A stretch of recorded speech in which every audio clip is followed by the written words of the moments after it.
Bonjour à toutes et à tous. Donc je fais une vidéo qui remplace les cours de cette semaine.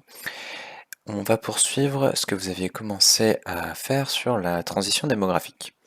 Donc je remets le schéma pour faire un petit rappel. Pour bien que vous compreniez, là je vais corriger l'activité que vous avez faite. C'est important que vous compreniez bien la transition démographique et comment l'appliquer sur des vraies courbes, puisque vous aurez à faire ça pour l'évaluation de ce chapitre. Donc je rappelle rapidement, on a trois grandes étapes, la phase de pré-transition, la transition, la post-transition, sachant que dans la phase de transition, on pourrait subdiviser ça en fait en deux étapes, puisqu'on a d'abord le taux de mortalité qui baisse, puis le taux de natalité qui baisse. Voilà ce qu'il faut avoir en tête. Donc ça évidemment c'est un schéma simplifié. Dans la réalité, les courbes, elles évoluent pas de manière aussi nette que ce qu'il y a là. C'est pour ça que je vous avais demandé de travailler sur des vraies courbes. Si on commence par la courbe de la Suède. Évidemment, déjà, un truc qu'on remarque par rapport au modèle, c'est qu'il y a des pics, notamment pour la mortalité. Vous avez des moments où ça monte très fortement. Ça, c'est soit des guerres, soit des famines, des épidémies qui créent ça. Néanmoins, si on essaie de lire un peu cette courbe, ce qu'on remarque, c'est en gros jusqu'à à peu près ici, vers 1810, les deux taux sont élevés. Il faut essayer de ne pas faire attention au pic de mortalité, mais du coup, si on essaie d'oublier ça, on remarque que la courbe bleue, là, en gros, elle est entre 30 et 35, et que la courbe violette, qui représente la mortalité, elle est à peu près un peu en dessous de 30, quoi, en moyenne, hein, évidemment, un peu en dessous de 30. Donc, autrement dit, les deux sont assez élevés et les deux sont proches. Donc là, on est bien dans la phase qui correspond à celle-là, sauf que vous voyez que dans la réalité, c'est pas aussi lisse que ça. Donc la phase de pré-transition a lieu jusqu'à à peu près 1810, avec des taux qui sont autour de 35 pour 1000, entre 30 et 35 pour 1000 pour la natalité, et un peu en dessous de 30 pour 1000 pour la mortalité. À partir, à peu près, de 1810, on remarque que le taux de mortalité y baisse, puisqu'il va descendre progressivement, jusqu'ici on va être un peu au-dessus de 10, mais on voit qu'il baisse. Alors que le taux de natalité, lui, reste à peu près sur les mêmes taux qu'avant, c'est-à-dire entre 30 et 35 pour 1000. Donc ça, c'est la première étape de la phase de transition, en quelque sorte.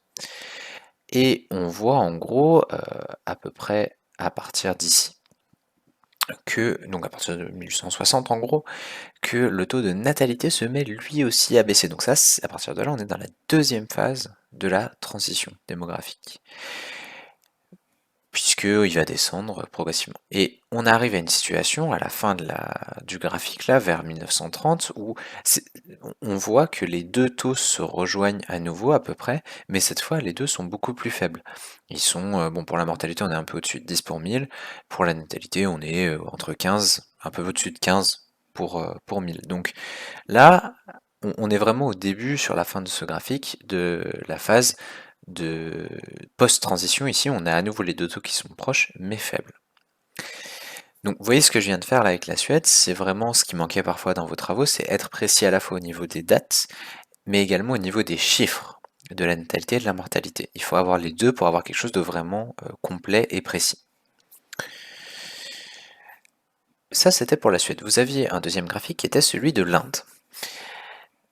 Pour l'Inde, on remarque, en gros, au début là, un peu comme pour la Suède, on a un taux de natalité qui est élevé, puisqu'il est à peu près à 50 pour 1000, et un taux de mortalité qui est aussi élevé, aussi à peu près à 50 pour 1000. Donc là, on est dans la phase de pré-transition. À peu près, donc si on regarde le graphique, à peu près jusqu'en 1920. À partir de 1920, on a... Alors, c'est un petit peu plus difficile, je suis d'accord, à déterminer, puisque en fait, on a la natalité, la mortalité qui baisse, mais aussi la natalité. Donc, du coup, c'est un petit peu plus difficile à lire, mais néanmoins, on peut dire qu'à partir de 1920, on rentre dans la transition démographique, et ce qu'on remarque quand même, c'est que la natalité, elle baisse un petit peu, mais elle se stabilise ensuite, alors que la mortalité, elle, baisse assez fortement. Donc on pourrait considérer que jusqu'à ici à peu près, on est plutôt dans la première phase de la transition démographique, où la mortalité baisse, en tout cas baisse beaucoup plus que la natalité, parce que la natalité reste autour de 40 pour 1000 en gros. Et à partir des années 1970 à peu près, on a la natalité qui baisse à nouveau. Enfin, qui baisse à son tour plutôt, pardon, hop, qui baisse à son tour. Et si on s'arrête au moment où a été fait le graphique, hein, jusqu'ici, là, c'était les données et là, c'était projections, on voit que on n'est pas encore dans la phase de post-transition. Néanmoins, on remarque que les projections indiquent ça, et c'est ce qui se produit actuellement. Les deux taux sont partis pour se rejoindre, mais au moment où le graphique s'arrête, on est encore dans la phase de transition démographique. C'est-à-dire, je rappelle, ici, là, c'est l'accroissement naturel, c'est-à-dire l'augmentation de la population. L'augmentation de la population est encore assez fort, par rapport à des pays, en tout cas, comme ce qu'on a vu juste avant, la Suède. Donc, on a un schéma qu'on retrouve pour le cas de l'Inde. Donc elle n'a pas encore fini. Et enfin, vous aviez un troisième exemple qui était le Sénégal, alors qui était un petit peu plus difficile. Les données concernant le Sénégal remontent pas aussi loin. Donc vous avez, au moment où on commence, en fait, on est déjà dans la phase de transition démographique. C'était ça qui était un petit peu plus difficile à voir, puisqu'on voit que la mortalité est en train de baisser de manière assez nette, hein, d'ailleurs. Elle est encore assez élevée, hein, on est à 40 pour 1000 ici, mais on voit que la chute est assez importante. Alors que la netteté, elle, reste stable et assez élevée, autour de, un peu en dessous de 50 pour 1000, à peu près à 50 pour 1000. Donc là, on a commencé, c'est la première phase de la transition démographique.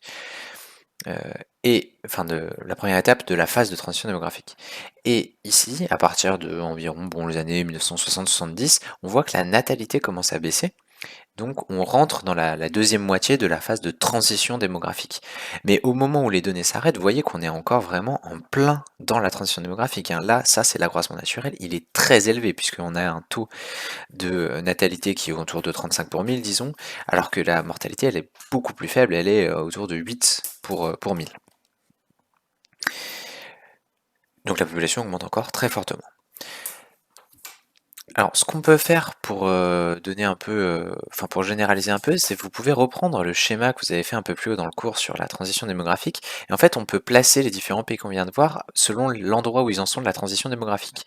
Donc là, j'ai mis un numéro 1. Ça correspond, ça, à ce qui est marqué ici. Ce sont les pays qui ont connu un développement ancien et qui ont aujourd'hui terminé leur transition démographique. Par exemple, la Suède. J'ai mis ici un numéro 2. Ce sont pour les pays émergents ou en développement qui n'ont pas encore achevé leur transition démographique, mais qui sont plutôt sur la fin de la transition démographique. Là, c'est l'exemple de l'Inde. Et enfin, vous avez les pays encore peu développés qui sont soit au début, soit au milieu de la transition démographique, avec une population qui augmente encore fortement. Ici, ça, c'est l'exemple du Sénégal. Donc ça, vous pouvez noter ces éléments-là sur votre schéma. Et pour simplement vous donner, parce que là on a pris 3 exemples précis, pour vous donner un petit peu une vision globale, parce qu'on a dit, hein, la transition démographique, c'est tous les pays du monde qui vont la connaître, ou qui l'ont connue. Si on prend une carte qui est dans votre manuel, vous remarquez que tous les pays en jaune, donc ça c'est le cas typiquement de la Suède, ce sont des pays qui ont terminé leur transition démographique. Donc on voit, par exemple, la France a terminé sa transition démographique, la plupart des pays développés l'ont fait, etc. Vous avez également des pays qui sont en train d'achever leur transition démographique. Donc là, ce serait plutôt le cas, par exemple, de l'Inde. Vous avez un certain nombre d'autres pays, au Maghreb, par exemple, la Turquie, etc. Et vous avez plusieurs exemples comme ça, et vous avez les pays enfin qui sont au début de leur transition, là qui sont plutôt en vert. Donc là c'est une grande partie des pays d'Afrique subsaharienne, une partie des pays du Moyen-Orient, etc. Donc vous voyez que les différents pays on sont à des étapes différentes, mais que à une échelle de temps on peut pas prévoir précisément, tous les pays vont se rejoindre dans une phase qui sera post-transitionnelle. Après, il y aura peut-être d'autres étapes qui vont apparaître, mais pour l'instant, on se dirige vers ça, avec donc taux de natalité faible, taux de mortalité faible également, et une faible augmentation de la population. Voilà, vous pouvez noter quelques exemples pour chaque étape pour compléter. Et une fois qu'on a dit ça, il faut maintenant qu'on s'intéresse, une fois qu'on a compris le processus de transition démographique, il faut qu'on s'intéresse un petit peu à expliquer pourquoi est-ce que ça se passe comme ça et pourquoi est-ce que, comme je l'ai dit, tous les pays connaissent ce schéma-là en fait.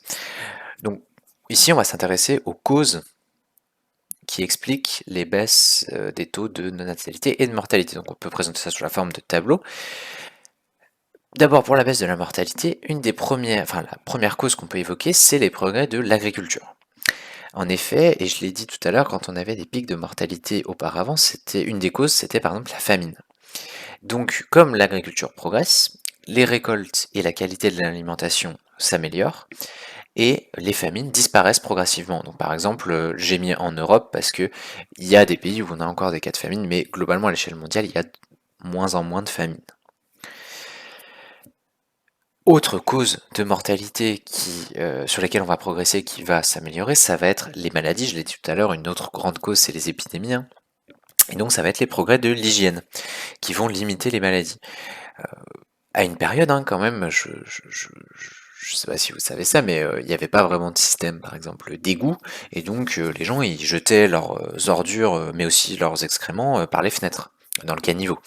Donc, ce genre de pratique, en termes d'hygiène, c'est pas terrible pour les épidémies, etc. Donc, les progrès de l'hygiène et par ailleurs de la médecine, hein, j'aurais pu rajouter hygiène et médecine, vont limiter l'impact des maladies. Donc ça, c'est pour ce qui concerne la baisse de mortalité. Pourquoi est-ce que la mortalité baisse? Mais on a aussi à expliquer pourquoi la natalité baisse.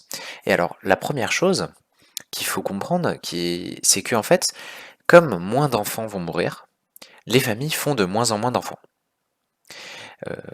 Et donc, avant que je réexplique, en fait, la baisse de la mortalité entraîne aussi une baisse de la natalité. En fait, pourquoi? Parce que avant, quand vous faisiez des enfants, vous saviez qu'il y en avait quasiment 1 sur 2 qui pouvaient mourir. Et donc, il y avait tendance à en faire beaucoup, parce que vous saviez pas combien allaient survivre. Pour vous donner une idée, hein, il y a une période, au Moyen-Âge notamment, où on donnait pas de nom, de prénom aux enfants avant qu'ils aient 1 ou 2 ans, parce qu'on savait qu'il y avait de grandes chances qu'ils meurent, et du coup on voulait pas trop s'attacher à ces enfants. Donc, comme d'un coup on se rend compte que finalement faire des enfants, bah, il y a quand même bonne chance qu'ils meurent, et si on prend même jusqu'à l'âge adulte, hein, au début du XVIIIe siècle en Europe, vous avez 4 enfants sur 5 qui atteignent l'âge adulte, vous en avez 1 sur 5 qui meurt. Donc, du coup, comme là on se rend compte que finalement ils survivent, et ben on se dit en fait on peut faire moins d'enfants parce que si on n'en fait que 2, bah ils vont survivre a priori tous les deux. Alors qu'avant vous étiez pas sûr. Donc vous avez ce lien entre baisse de la mortalité et baisse de la natalité. Et autre chose qui permet également ces progrès, ce sont les progrès de la contraception. Pendant une très longue période, soit il n'y avait pas du tout de contraception, soit elle était très très peu efficace. Contraception, c'est-à-dire les moyens de ne pas avoir d'enfants. Progressivement, on met à disposition des moyens de contraception, donc ça peut être la pilule, c'est l'usage du préservatif également, qui permettent d'être sûr, quasiment sûr, de ne pas avoir d'enfants. Donc on peut choisir, parce qu'avant, comme il n'y a pas de contraception, vous pouviez continuer à avoir des enfants même si vous ne le vouliez pas forcément. Voilà pour ce qui concerne l'explication de la transition démographique. Je vous laisse noter le titre de la deuxième partie. Maintenant qu'on a vu la transition démographique, on va voir un petit peu que au niveau de la population, il y a différents défis qui se posent. Et le premier défi, ça va être le défi du vieillissement, avec l'exemple du Japon. Vous prenez tout ce que je viens de dire en note, vous m'envoyez une photo de votre prise de notes, sachant que je vous mets également une activité à faire sur le Japon, justement, que vous pouvez faire à la suite, là, tout de suite en dessous du titre du grand 2.1, et donc vous m'envoyez en photo tout d'un coup, c'est-à-dire le cours plus l'activité que vous avez à faire. Vous faites ça cette semaine, je vous conseille comme d'habitude d'utiliser les jours où on aurait dû avoir Histoire Géo pour faire le travail, et vous me déposez ça pour vendredi, dernier délai. Voilà, si vous avez des questions comme d'habitude, vous n'hésitez pas, je suis joignable sur Pronote, hein, et je vous souhaite à tous une bonne rentrée et une bonne journée.